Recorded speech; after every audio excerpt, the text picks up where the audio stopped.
Okay, so here I have another question from Mastering about some units. And our pre-information is we're dealing with a proton and it has a certain radius.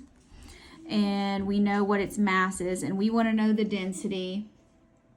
And the density it's asking for is grams per cubic centimeter. And now a proton is a particle and it's a sphere.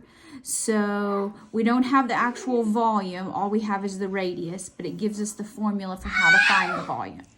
So we know that density equals mass over volume.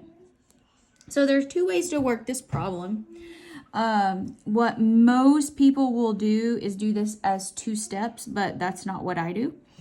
Most people will plug and chug, put this value in for R, and you'll get an answer for volume, and then you take the grams and divide by that. But I'm going to do all of this in one step. So I need mass on the top, and I know the mass. 1.7 times 10 to the negative 24th grams. Okay, now I'm going to take this and I'm just going to have to divide. Okay, so this is the same thing as, 4 pi r cubed over 3. But I'm going to be dividing, so it's in the bottom, so I have to flip everything over. So this is going to be, instead of 4/3, it's going to be 3 over 4. That's just a fraction, no units there. Pi is a number. No units there. You can put it there. Easier for me. Okay, r cubed. And now this is where y'all tend to make fun of me, but I don't really care. 10 to the negative 13 centimeters, because I'm going to cube it. And you know I'm bad at cubing units, so that means I'm going to put it down here 3 times. I know. Y'all can laugh at me if you want to.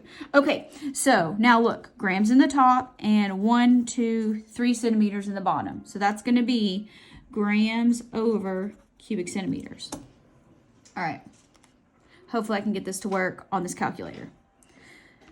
So to do this, you're going to want to make use of this exponent notation function on your calculator. Negative 24 times 3.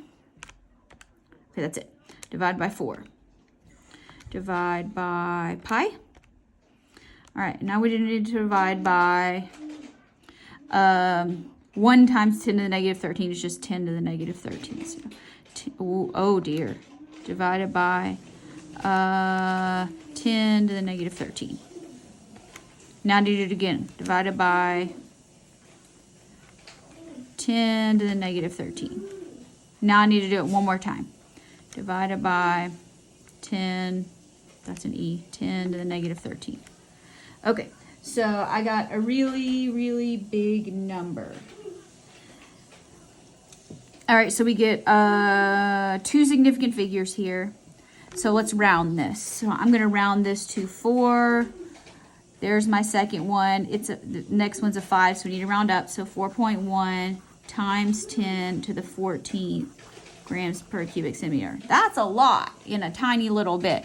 So remember, when you're using the calculator, this small capital E, when you see that, you say times 10 to the, and that's your power of 10.